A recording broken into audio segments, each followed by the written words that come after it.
पंढरपूर तालुक्यातील कवठळी येथील शेतकरी भीमराव नागटिळक यांनी आपल्या लाडक्या चित्रा नावाच्या गायीचं चक्क डोहाळे जेवण मोठ्या उत्साहात आणि थाटामाटात साजरा केला। प्राण्यांवर माणसांसारखंच नव्हे तर पोटच्या लेकीसारखं प्रेम करणारा हा सोहळा पाहून संपूर्ण परिसरात नागटिळक कुटुंबियांचं कौतुक होत आहे। नागटिळक कुटुंबियांनी आपल्या लाडक्या चित्रा गायीसाठी घराची अत्यंत सुंदर आणि आकर्षक सजावट केली होती।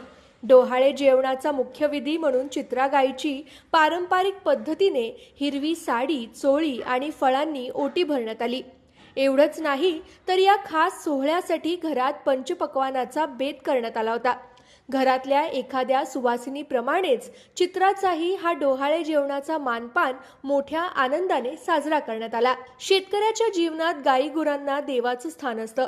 केवळ दुभते जनावर म्हणून तिच्याकडे न पाहता कुटुंबातील एक हक्काचा सदस्य म्हणून नागटिळक कुटुंबियांनी चित्रा गायीला जे प्रेम दिलं ते आजच्या काळात नक्कीच आदर्शवत आहे। या अनोख्या डोहाळे जेवणाची पंचक्रोशीत जोरदार चर्चा सुरू आहे। सोशल मीडियावरही या सोहळ्याचे अनेक फोटोज आणि व्हिडिओज आता व्हायरल होत आहेत। लहानपणापासून सांभाळली, आम्हाला एक इच्छा होती लेकीवानी आम्ही सांभाळलं तिला, त्यामुळे आमची हौस होती की तिचं डोहाळे जेवण करायची। मग आम्ही सगळ्यांना आमंत्रण दिलं या म्हणून, आणि मग ते सगळे उपस्थित राहिले इथं। आमची हौस होती, आमच्या 2 मुली तशी ही एक मुलगी, असं त्यांचं मत होतं करायचं म्हणून केलं। तिची जात पण चित्रा खोसाच आहे, त्यामुळे तिचं नाव चित्रा, आणि हिला ऑल महाराष्ट्रात सगळ्या ओळखते चित्रा म्हणून। कुठून आणली ही बिदर छोटी होती, लहान होती, ती लहान असताना आणली होती आम्ही।